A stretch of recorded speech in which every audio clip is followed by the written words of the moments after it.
ಹಳೆಯ ಚಿನ್ನದ ಒಡವೆನ ಅಧಿಕ ಬೆಲೆಗೆ ಮಾರಬೇಕೆ ಅಂದ್ರೆ ಆಟಿಕಾಗೆ ಕಾಲ್ ಮಾಡಿ 8803000300. Attica gold company. 2023ರ ವಿಧಾನಸಭಾ ಚುನಾವಣೆಗೆ ಮುಂಚೆ ಕಾಂಗ್ರೆಸ್ನವರು ಮಾಡಿದ ಪ್ರಚಾರ ಭಾಷಣ, ಅದರಲ್ಲೂ ಮಾಜಿ ಮುಖ್ಯಮಂತ್ರಿ ಸಿದ್ದರಾಮಯ್ಯನವರು ಮಾಡಿದ ಪ್ರಚಾರ ಭಾಷಣ ಕಾಂಗ್ರೆಸ್ನವರು ಮರಿಬಾರ್ದು. ನೀವೇನು ಹೇಳಿದ್ರಿ? ಕಾಕಾ ಪಾಟೀಲ್ ನಿನಗೂ ಫ್ರೀ, ಜಮೀರ್ ಅಹಮದ್ ನಿನಗೂ ಫ್ರೀ, ಇದೇ ಮಹದೇವಪ್ಪ ನಿನಗೂ ಫ್ರೀ ಹೀಗೆ ಹೇಳಿ ಈಗ ಯಾಕೆ ಕಂಡೀಷನ್ ಹಾಕಿ ಗೃಹಲಕ್ಷ್ಮಿ ಯೋಜನೆ ಹಣವನ್ನು ಕಟ್ ಮಾಡ್ತಾ ಇದ್ದೀರಿ? ಇದಕ್ಕೆ ಉತ್ತರ ನೀವೇ ಕೊಡಬೇಕು. ಆಗ ಇಲ್ಲದ ಕಂಡೀಷನ್ನು ಈಗ ಯಾಕೆ? ಆಗ ಎಲ್ಲರಿಗೂ ಫ್ರೀ ಅಂಥೇಳಿ 10 kg ಅಕ್ಕಿ ಬೇಕೋ ಬೇಡವೋ ಕೊಟ್ಟಿದ್ದೀರಾ? ಮೋದಿಜಿ ಏನಾದ್ರು 5 kg ಅಕ್ಕಿ ಕೊಡದೇ ಇದ್ದರೆ ಜನ ಖಾಲಿ ಹೊಟ್ಟೆನಲ್ಲಿ ತಣ್ಣೀರು ಕುಡಿದು ಮಲ್ಕೋಬೇಕಿತ್ತು. ನಿಮ್ಮನ್ನೇ ನಂಬಿದ್ರೆ 10 kg ಇಲ್ಲ, ಮೋದಿ ಕೊಡೋ 5 kg ಬಿಟ್ಟರೆ ನೀವೆಲ್ಲಿ ಕೊಡ್ತಾ ಇದ್ದೀರಿ? ಈಗ ಕಂಡೀಷನ್ ಆಗ್ತಾ ಇದ್ದೀರಾ? ಇದನ್ನೆಲ್ಲ ಜನ ಗಮನಿಸ್ತಾ ಇದ್ದಾರೆ. ನೀವು ಕಂಡೀಷನ್ ಆಗ್ತಿರೋದನ್ನು ಗಮನಿಸ್ತಾ ಇದ್ದಾರೆ. ಯಾವ ಕಾರಣಕ್ಕೆ ಕಂಡೀಷನ್ ಆಗ್ತಾ ಇದ್ದೀರಿ ಅದು ಜನರಿಗೆ ಗೊತ್ತು. ನಿಮ್ಮ ಖಜಾನೆ ಖಾಲಿಯಾಗಿದೆ, ಸಾಲದ ಮೇಲೆ ಸಾಲ ಮಾಡ್ತಾ ಇದ್ದೀರಿ. ಈಗ ಏನಾದರೂ ಮಾಡಿ ಕಂಡೀಷನ್ ಹಾಕಿ ಎಲ್ಲೆಲ್ಲಿ ಕಟ್ ಮಾಡೋಕ್ಕಾಗುತ್ತೆ ಅಲ್ಲೆಲ್ಲಿ ಕಟ್ ಮಾಡ್ಬೋದು ಅಂತ ನೀವು ಭಾವಿಸ್ತಾ ಇದ್ದೀರಿ. ಅದಕ್ಕಾಗಿಯೇ ಯೋಜನೆಗಳಲ್ಲಿ ಕಂಡೀಷನ್ ಹಾಕಿ ಕಟ್ ಮಾಡೋ ಕೆಲಸ ಮಾಡ್ತಾ ಇದ್ದೀರಿ. ನಿಮ್ಮ ಹಳೆ ಭಾಷಣನ ಜನ ಕೇಳಿಸ್ಕೊಳ್ತಾರೆ. ಈಗ ನೀವು ಮಾಡ್ತಿರೋದನ್ನು ಕೂಡ ನೋಡ್ತಾರೆ. ಇದಕ್ಕೆ ಯಾವ ಸಮಯದಲ್ಲಿ ಉತ್ತರ ಕೊಡಬೇಕು ಜನ ಉತ್ತರ ಕೊಡ್ತಾರೆ.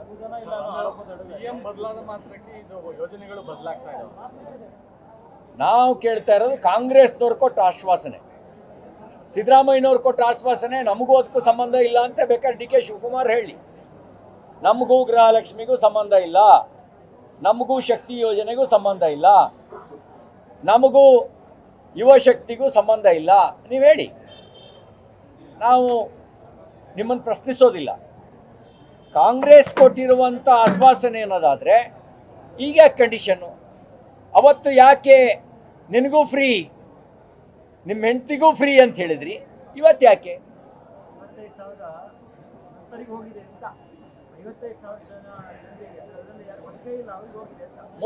ಮೃತರಿಗೆ ಹೋಗಿದ್ರೆ ಅದನ್ನ ಕಟ್ ಮಾಡೋ ನ್ಯಾಯ ಇದೆ. ಉಳಿದವರಿಗೆ ಯಾಕೆ ಕಂಡೀಷನ್? ಉಳಿದವರಿಗೆ ಯಾಕೆ ಕಂಡೀಷನ್ ಆಗ್ತಾ ಇದ್ದೀರಿ? ಹೊರ ರಾಜ್ಯದಿಂದ ಬಂದು ಇಲ್ಲಿ ನೆಲೆಸಿದ್ರೆ ಕೊಡಲ್ಲ, ಅಲ್ಲಿ ಇಲ್ಲೇ ಮತದಾರರಾಗಿದ್ರೆ ಅವಾಗಲೇ ಹೇಳಬೇಕಿತ್ತು ಕಂಡೀಷನ್ನ. ಇನ್ಕಮ್ ಜಾಸ್ತಿ ಇದ್ರೆ ಕೊಡಲ್ಲ ಅವತ್ತು ಹೇಳಿದ್ರ ನೀವು? ಇವತ್ತು ಯಾಕೆ ಕಂಡೀಷನ್ ಆಗ್ತಾ ಇದ್ರಿ? ಅವತ್ತು ನೀವು ನಂಬಿಸಿದ್ದು ಎಲ್ಲ ಮಹಿಳೆಯರಿಗೂ ಅಂತ, ಆಮೇಲೆ ಹೇಳಿದ್ರಿ ಮನೆಯಲ್ಲಿ ಒಬ್ಬರಿಗೆ ಅಂತೇಳಿ. ಈಗ ಅದರೊಳಗೂ ಕಟ್ಟಿ ಯಾಕೆ ಮಾಡ್ತಾ ಇದ್ದೀರಿ? ನೀವು ಮುಂಚೆ ಕಂಡೀಷನ್ ಹಾಕಿದ್ರೆ ನಾವು ಏನೂ ಪ್ರಶ್ನೆ ಮಾಡ್ತಿರ್ಲಿಲ್ಲ. ಮುಂಚೆ ಕಂಡೀಷನ್ ಹಾಕಿದ್ರ ನೀವು? 55,000 ಜನ ತೀರ್ಕೊಂಡಿದ್ದಾರೆ ಅನ್ನೋದನ್ನ ನೀವು ತೀರ್ಕೊಂಡ ತಕ್ಷಣ ಅಪ್ಡೇಟ್ ಮಾಡಬೇಕಿತ್ತು. ಮತ್ತೆ ನೀವು ಕೊಡೋದು ಕುಟುಂಬಕ್ಕೆ, ನೀವು ಕುಟುಂಬದಲ್ಲಿ ಒಬ್ಬರಿಗೆ, ಅವರಿಗೆ ಇಲ್ದೇ ಅವ್ರ ಮನೆಯಲ್ಲಿ ಇನ್ನೊಬ್ಬರಿಗೆ ಯಾರು ಹಿರಿಯ ಇದ್ದಾರೆ ಅವ್ರಿಗೆ ಕೊಡಬೇಕು. ನೀವೀಗ ಪ್ರತಿ ಮಹಿಳೆಯರಿಗೂ ಏನು ಕೊಡ್ತಾ ಇಲ್ಲ, ಕುಟುಂಬದಲ್ಲಿ ಒಬ್ಬ ಮಹಿಳೆಯರಿಗೆ ಅಂತ ನೀವು ಕೊಡ್ತಾ ಇರೋದು. ಆ ಮಹಿಳೆ ಏನಾದ್ರು ಯಾರ ಹೆಸರು ಹಿರಿಯ ಮಹಿಳೆ ತೀರ್ಕೊಂಡಿದ್ರೆ ಅದ್ರ ನೆಕ್ಸ್ಟ್ ಯಾರು ಇರ್ತಾರೆ ಅವರಿಗೆ ಅಲ್ಲೇನು ಅಕ್ರಮ ಏನಾಗಲ್ಲ, ಆ ಮನೆಗೆ ತಲುಪಲೇಬೇಕು, ಆ ಕುಟುಂಬಕ್ಕೆ ತಲುಪೋದು. ಅವ್ರು ಇಲ್ಲದೆ ಇದ್ರೆ ಅತ್ತೆ ಇಲ್ಲದೆ ಇದ್ರೆ ಸೊಸೆಗೆ ಸಿಗುತ್ತೆ, ಅಕ್ಕ ಇಲ್ಲದೆ ಇದ್ರೆ ತಂಗಿಗೆ ಸಿಗುತ್ತೆ, ಅಷ್ಟೇ ತಾನೇ. ಅದರಿಂದ ನೀವು ವ್ಯತ್ಯಾಸ ಏನಾಗಲ್ವಲ್ಲ. ನೀವು ಅದನ್ನು ಅಪ್ಡೇಟ್ ಮಾಡಿ ಕೊಡಬೇಕು. ಎಲ್ಲಿ ಅಪ್ಡೇಟ್ ಮಾಡ್ತಾ ಇದ್ದೀರಿ? ಎಲ್ಲಿ ಗೃಹಲಕ್ಷ್ಮಿ ಕೊಡಬೇಕಾಗತ್ತೋ ಅಂಥೇಳಿ BPL ಕಾರ್ಡ್ ಕೊಡೋದನ್ನು ಕಟ್ ಮಾಡಿ ನಿಲ್ಲಿಸಿದಿರಿ ನೀವು. BPL ಕಾರ್ಡ್ ಕೊಟ್ಟರೆ ಗೃಹಲಕ್ಷ್ಮಿ ಕೊಡಬೇಕಾಗುತ್ತೆ. ಅದರಿಂದ ಅರ್ಹ ಫಲಾನುಭವಿಗಳು BPL ಕಾರ್ಡ್ನಿಂದಲೂ ವಂಚಿತರಾಗಿದ್ದಾರೆ. ಯಾಕೆಂದರೆ ನೀವು ಹೊಸ BPL ಕಾರ್ಡ್ ಕೊಡ್ತಾನೆ ಇಲ್ಲ. BPL ಕಾರ್ಡ್ ಕೊಟ್ಟರೆ ಗೃಹಲಕ್ಷ್ಮಿನೂ ಕೊಡಬೇಕಾಗತ್ತೆ. ಅದಕ್ಕಾಗಿ ಇದು ಸರಿಯಲ್ಲ. ಇದು ರಾಜೀನಾಮೆ ಕೊಟ್ಟ ಬಳಿಕ ಈ ರೀತಿಯ ಸಮುದಾಯ ಕಾಣಲಿಲ್ಲ. ಉಳಿದಂಥ 3 ಸಮುದಾಯಗಳಿಗೆ ಅಲ್ಪ ಮೊತ್ತ, ಕುರುಬ ಸಮುದಾಯ ಮತ್ತು ತನ್ನ ಮಗ ರಾಕೇಶ್ ಅಂತ ಸಂಘಟನೆಗೆ 50 ಲಕ್ಷ ಕೊಟ್ಟಿದ್ದಾರೆ. ನಾನು ಕುರುಬ ಸಮುದಾಯಕ್ಕೆ ಕೊಟ್ಟಿರೋದು ಯಾಕೆ ಅಂತ ಕೇಳಲ್ಲ,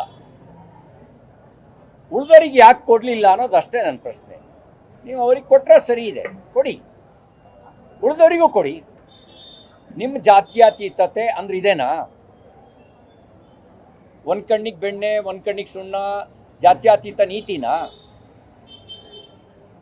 ಅಹಿಂದಾದೊಳಗೆ ಒಂದು ಜಾತಿ ಮಾತ್ರ ಇದೆಯಾ? ಈ ಪ್ರಶ್ನೆಯನ್ನ ನಿಮಗೆ ನೀವೇ ಹಾಕ್ಕೊಡಿ. ಜಾತ್ಯತೀತ ಅನ್ನೋದು ಅನ್ಸ್ಕೊಳಕ್ಕೆ ಅಂದರೆ ಎಲ್ಲ ಜಾತಿಯವರಿಗೂ ಸಮ ಅಂತ ನಾನು ಭಾವಿಸಿದ್ದೇನೆ. ನಿಮ್ಮ ದೃಷ್ಟಿಯಲ್ಲಿ ಜಾತ್ಯತೀತ ಅಂತ ಅನ್ಸ್ಕೊಳ್ಬೇಕು ಅಂದರೆ ಎಲ್ಲ ಜಾತಿಯು ಸಮ ಅಂತ ಪರಿಭಾವಿಸಬೇಕಾಗಿಲ್ಲ. ಒಂದು ಕಣ್ಣಿಗೆ ಬೆಣ್ಣೆ ಒಂದು ಕಣ್ಣಿಗೆ ಸುಣ್ಣ ಈ ನೀತಿಯನ್ನು ಅನುಸರಿಸಿದ್ರೆ ಮಾತ್ರ ಜಾತ್ಯತೀತ ಆಗ್ತಾನಾ ಕಾಂಗ್ರೆಸ್ಸಿಗರ ಪರಿಭಾಷೆಯಲ್ಲಿ? ಇದಕ್ಕೆ ನೀವೇ ಉತ್ತರಿಸ್ಬೇಕು. ರಸಗೊಬ್ಬರ ಸಮಸ್ಯೆ ಮತ್ತೆ ಶುರುವಾಗಿತ್ತು. ಹಾವೇರಿ, ಬೀದರು, ಯಾದಗಿರಿ, ಕೊಪ್ಪಳ ಇಲ್ಲೆಲ್ಲ ಕೂಡ ಗೊಬ್ಬರ ಸಿಗ್ತಾ ಇಲ್ಲ. 1450 ಗೊಬ್ಬರ 1850 ತಗೊಳ್ತಾ ಇದ್ದಾರೆ. ಒಬ್ಬರಿಗೆ ಒಂದೇ ಚೀಲ ಕೊಡ್ತಾ ಇದ್ದಾರೆ. ತುಂಬಾ ಜನ ಕ್ಯೂ ನಿಂತವ್ರೆ ರೈತರು. ಈಗ ಗಲಾಟೆ ಆಗಿದೆ. ಮಾನ್ಯ ಈ ಹಿಂದಿನ ಕೃಷಿ ಸಚಿವರು ಒಂದು ಹೇಳಿಕೆ ಕೊಟ್ಟಿದ್ರು, ನಮ್ಮ ರಾಜ್ಯದ ಬೇಡಿಕೆಗೆ ಅನುಗುಣವಾಗಿ ನಮ್ಮ ಹತ್ರ ರಸಗೊಬ್ಬರ ಸ್ಟಾಕ್ ಇದೆ ಅನ್ನುವ ಮಾತನ್ನು ಹೇಳಿದರು. ರಸಗೊಬ್ಬರ ಸ್ಟಾಕ್ ಇದ್ಮೇಲೆ ವಿತರಣೆಯಲ್ಲಿ ಯಾಕೆ ಸಮಸ್ಯೆ ಆಗ್ತಾ ಇದೆ? ಯಾಕೆ ಕಾಳಸಂತೆನಲ್ಲಿ ಮಾರಾಟ ಆಗ್ತಾ ಇದೆ? ಇದಕ್ಕೆ ಅಧಿಕಾರಿಗಳು ಮತ್ತು ಹೊಸ ಸರ್ಕಾರ, ಈಗ ಬಹುಶಃ ಕೃಷಿ ಖಾತೆ ಮುಖ್ಯಮಂತ್ರಿಗಳ ಕೈನಲ್ಲೇ ಇರಬೇಕು, ಅವರೇ ಉತ್ತರ ಕೊಡಬೇಕು.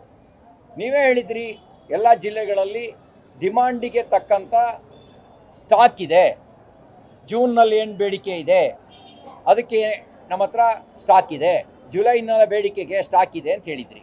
ಹಾಗೆ ಹೇಳಿದ ಮೇಲೆ ಅದಕ್ಕೆ ತಕ್ಕಂತೆ ಸರಬರಾಜು ಸರಿಯಾಗೋ ರೀತಿ ನೋಡ್ಕೊಳ್ಳಿ.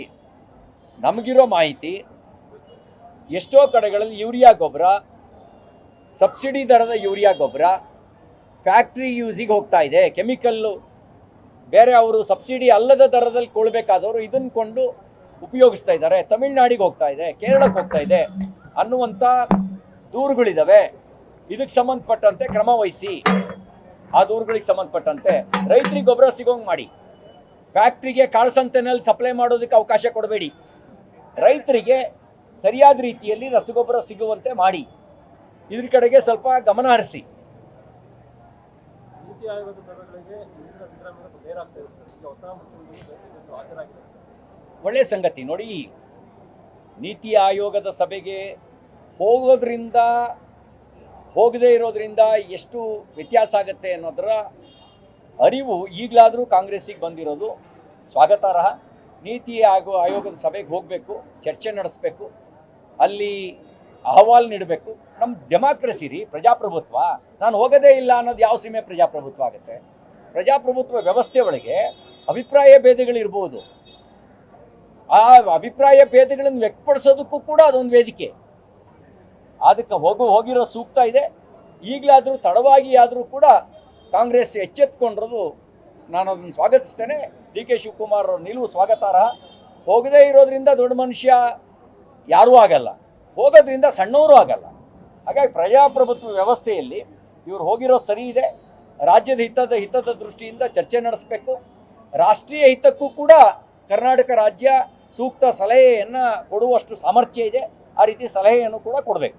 ಶಿವಕುಮಾರ್ ಅವರು ಪ್ರಜಾಪ್ರಭುತ್ವ ವ್ಯವಸ್ಥೆ ಸರಿಯಾಗಿ ಪಾಲನೆ ಮಾಡ್ತಾ ಇದ್ದಾರೆ. ಮೊದಲ ದಿನದಿಂದ ಮಾಜಿ ಮುಖ್ಯಮಂತ್ರಿಗಳ ಮನೆಗೆ ಕೂಡ ಭೇಟಿ ನೀಡಿದ್ದಾರೆ. ಅದೆಲ್ಲ ಒಳ್ಳೆ ಲಕ್ಷಣ. ನೋಡಿ, ಎಲ್ಲದರಲ್ಲೂ ಟೀಕೆ ಮಾಡಬಾರ್ದು. ಈಗ ಅನುಭವ ಅನ್ನೋದು ನಾವೇ ಗಳಿಸಿ ಪಡ್ಕೊಳ್ಳೋದಲ್ಲ. ಒಂದು ಡಿ ವಿ ಜಿ ಅವರದ್ದು ಒಂದು ಮಾತಿದೆಯಲ್ಲ, ಅಕ್ಕಿಯಳು ಅನ್ನವನ್ನು ಮೊದಲಾರು ಕಂಡವರು, ಅಕ್ಕರಾದ ಬರಹಕ್ಕೆ ಮೊದಲಿಗನು ಯಾರು ಅನ್ನೋ ಪ್ರಶ್ನೆಯಲ್ಲೇನೆ ಎಲ್ಲ ಉತ್ತರನೂ ಇದೆ. ಯಾರ್ದೋ ಜ್ಞಾನ ಅಕ್ಕಿಯಲ್ಲಿ ಅನ್ನ ಯಾವುದೋ ತಲೆಮಾರಿನಲ್ಲಿ ಕಂಡ್ರು, ಅಕ್ಕರದ ಬರಹ ಮೊದಲು ಯಾರೋ ಪ್ರಾರಂಭಿಸಿದ್ರು. ಹಾಗಾಗಿ ಅನುಭವ ಅನ್ನೋದು ದೊಡ್ಡದಿರುತ್ತೆ. ಮಾಜಿ ಮುಖ್ಯಮಂತ್ರಿಗಳ ಹತ್ರ ಹೋಗೋದು, ಅನುಭವವನ್ನು ಕೇಳೋದು ತಪ್ಪಲ್ಲ, ಅದು ಒಳ್ಳೆಯ ಲಕ್ಷಣವೂ ಹೌದು. ಯಾಕೆ ಅಂದರೆ ನಮ್ಮ ಪರಂಪರೆಯೇ ಆಗಿದೆ. ರಾವಣ ಅವನತ್ರ ಜ್ಞಾನವನ್ನು ಪಡ್ಕೊಳ್ಳೋದಕ್ಕೆ ಲಕ್ಷ್ಮಣನ ಕಳಿಸ್ತಾನೆ ರಾಮ. ರಾವಣನ ಹತ್ರ ಅಗಾಧವಾಗಿ ಜ್ಞಾನ ಇದೆ. ಅವನು ಇನ್ನು ಕೆಲವೇ ಕ್ಷಣಗಳಲ್ಲಿ ಮೃತ್ಯುವಿಗೆ ತುತ್ತಾಗ್ತಾನೆ, ಅಷ್ಟರೊಳಗಡೆ ಅವನ ಹತ್ರ ಇರುವಂಥ ಜ್ಞಾನವನ್ನು ನೀನು ಪಡ್ಕೋ ಅಂಥೇಳಿ. ಅದೇ ಥರ ಸರಸಯ್ಯಲ್ಲಿ ಮಲಗಿದ್ದಂಥ ಭೀಷ್ಮನ ಹತ್ರ ಧರ್ಮರಾಜ ಹೋಗ್ತಾನೆ ಜ್ಞಾನ ಪಡ್ಕೊಳ್ಳೋಕ್ಕೆ, ಕೃಷ್ಣ ಕಳಿಸ್ತಾನೆ, ನೀನು ಧರ್ಮರಾಜನ ಹತ್ರ ಹೋಗಿ ರಾಜನೀತಿ ಅಂದರೆ ಏನು ಅನ್ನೋದನ್ನು ತಿಳ್ಕೊ ಅಂಥೇಳಿ.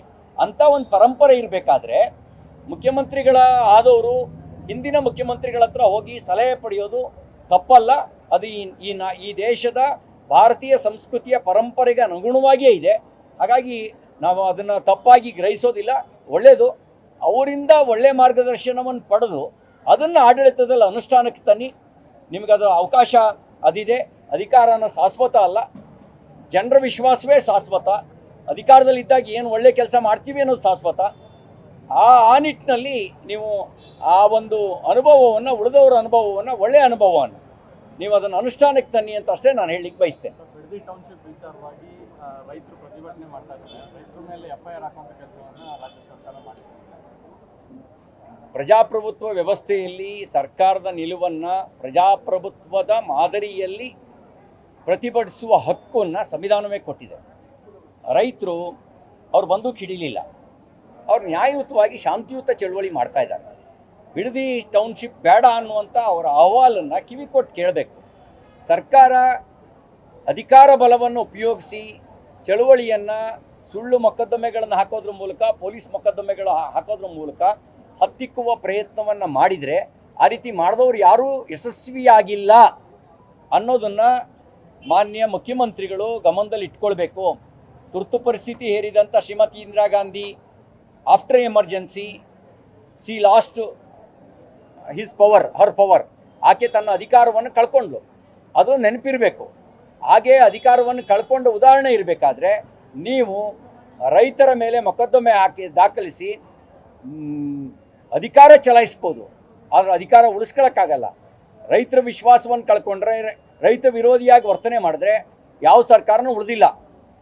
ಹಿಂದೆ ನವಲಗುಂದ ನರಗುಂದದಲ್ಲಿ ಗೋಲಿಬಾರ್ ಮಾಡಿದ್ರು 82-83ರಲ್ಲಿ, ಮತ್ತೆ ಬರಲಿಲ್ಲ ಆ ಸರ್ಕಾರ. ಯಾವ ಸರ್ಕಾರ ರೈತ ವಿರೋಧಿಯಾಗಿ ವರ್ತನೆ ಮಾಡುತ್ತೆ ಆ ಸರ್ಕಾರ ಮತ್ತೆ ಆಡಳಿತಕ್ಕೆ ಬರಲ್ಲ. ನಿಮ್ಮ ಒಂದು ಅಧಿಕಾರದ ಕೊನೆಯ ದಿನಗಳಲ್ಲಿ ನೀವೇ ಅದಕ್ಕೆ ಮೊಳೆ ಹೊಡ್ಕೊಳ್ಳೋ ಕೆಲಸ ಮಾಡಬೇಡಿ.